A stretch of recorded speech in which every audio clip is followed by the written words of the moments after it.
100 years ago, in 1913, the Fed was created. Fractional reserve banking.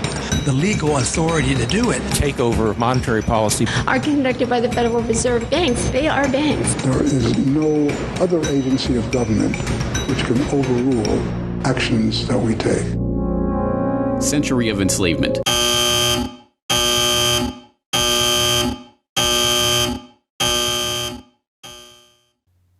Hello friends, James Corbett here, CorbettReport.com, and I hope you will remember that it's been almost 1 year, back in September of 2018, that I released a video called Meet James Corbett, Political Extremist, part of the Propaganda Watch series, in which we examined some propaganda coming at that time from Mother Jones, which was highlighting the political extremism of people like yours truly, and specifically my Century of Enslavement, the history of the Federal Reserve documentary. And what really brought that about and launched that was a series of tweets by MSNBC host Chris Hayes about the toxic nature of YouTube's recommended video algorithm or search algorithm, which recommended videos like Century of Enslavement to curious school children who were interested in the Federal Reserve. I hope that that story will be very familiar to you, because in my recent conversations about online censorship, I have brought that story up just about every single time. The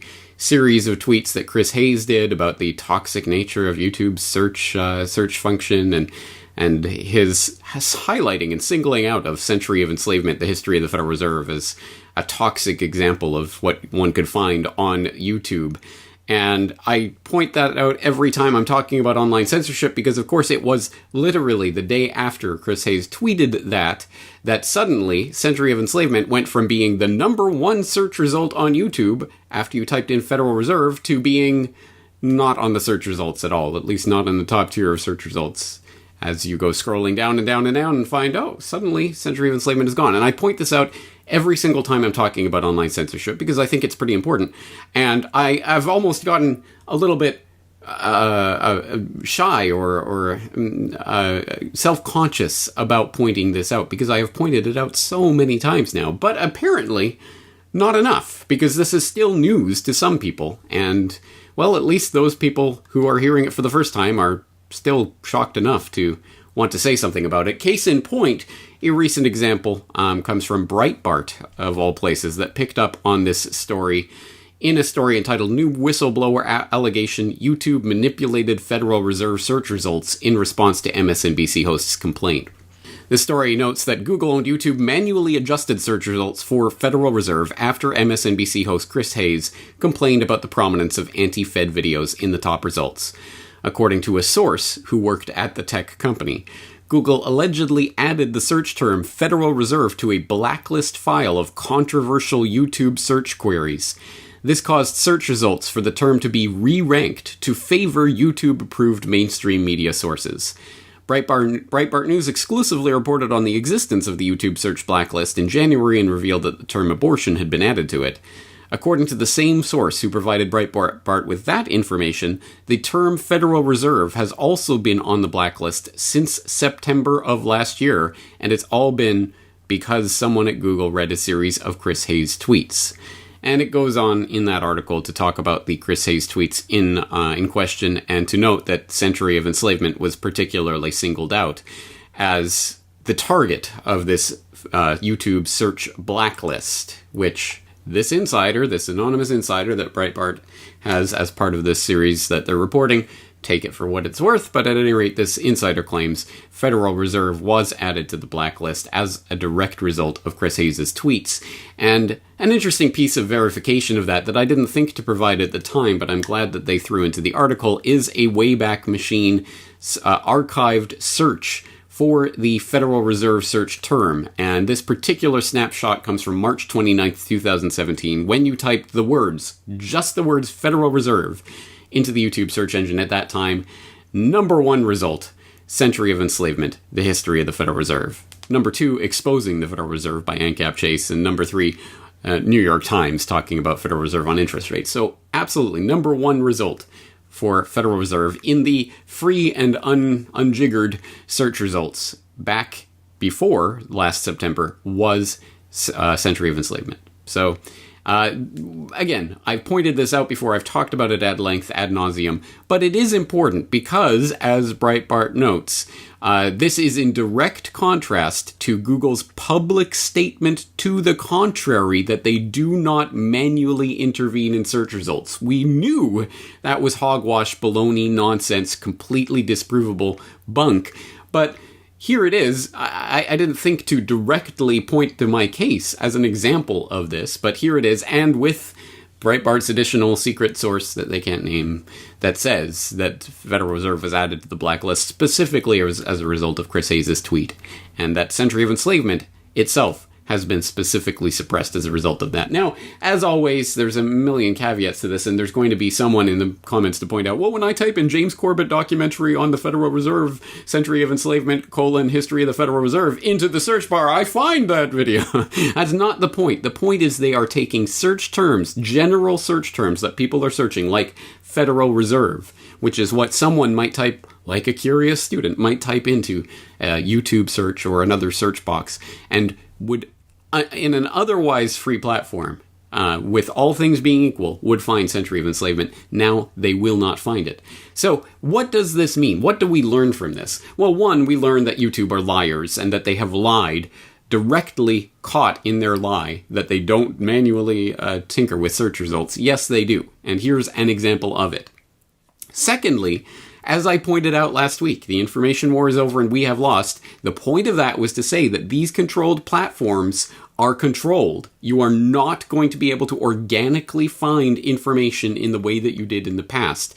Over the past several years, people have begun to trust these search results because, hey, it's led me to this information or it's led me to that information, but no more, at least on select terms that are being added to this blacklist that the inside whistleblower sayings behind the scenes, like things like Federal Reserve and other politically sensitive material. So what is the corollary of that? What do we take away from that? That means it is up to you to spread this information the old-fashioned way, the way that we used to do it in real life, IRL, as the kids say, before the internet existed, mouth to mouth. Passing this information, word of mouth, to your friends and acquaintances and people that you're in contact with. Now, I guess the simplest form of that in the online era is to send out an email blast or what have you to your friends. And fair enough. Whatever way you choose to get this information out is, I'm happy enough. But perhaps that means literally, in real life, actually physically telling your friends and acquaintances and other contacts about this information, about where they can find more information. In this particular case, corbettreport.com/Federal Reserve. That's the magic words, and there you have the documentary, the transcript, the audio, the color information pamphlet that you can print out and staple all around. And hey, this information is even sexier now because it is literally being blacklisted by YouTube. That says something about the importance of this information and the importance of you in helping to spread this information. It is now up to all of us to spread this information ourselves because YouTube is not going to help us do it, obviously.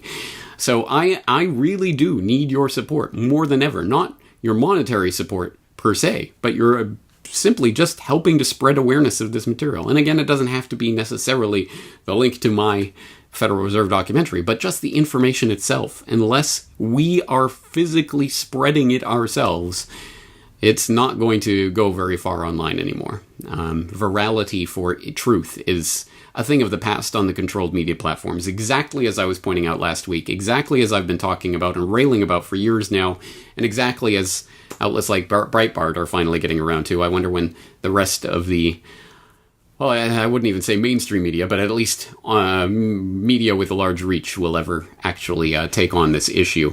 If you want to help spread this information, a handy way to do it is the physical DVD, of course, available for purchase at corbettreport.com. But as I say, the entire documentary, the transcript, the audio, everything is available for free. It's the one-stop shop to send people, corbettreport.com/Federal Reserve. Right now, at the time that Chris Hayes tweeted, Century of Enslavement had 1.6 million views on YouTube, according to YouTube's view count. Right now it has 1.9. Can we get it over 2 million? Can we help to propagate this information even farther. This is a test. This is a test of whether there is still word of mouth available. So I'm putting it to each and every person who is watching this or listening to my voice right now. Can you do your part to help get this information to more people? And hopefully not on YouTube itself. I mean, the documentary is also available on BitChute and directly from my own servers. But at any rate, can we help to get this information out to more people? This is the game for all the marbles. This is what's important going forward. And again, it's not about my work, it's about the information in general. But you are going to be an increasingly important part of that. I hope that you will help me to spread this information. That's going to do it for today. I'm James Corbett, CorbettReport.com. I'll be talking to you again very soon.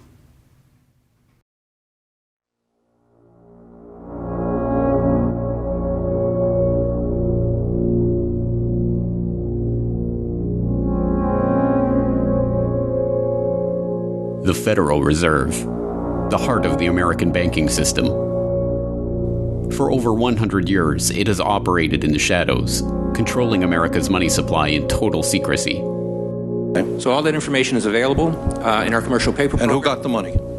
Hundreds and hundreds of banks. Any bank or that has access to the U.S. Federal Reserve's discount. Tell us who they are. No. Until now. 100 years ago, in 1913, the Fed was created. Fractional reserve banking. The legal authority to do it. Takeover of monetary policy. Are conducted by the Federal Reserve banks. They are banks. There is no other agency of government which can overrule actions that we take. Century of Enslavement, the history of the Federal Reserve. Watch the documentary for free at CorbettReport.com/Federal Reserve and purchase a copy on DVD to help support the Corbett Report today.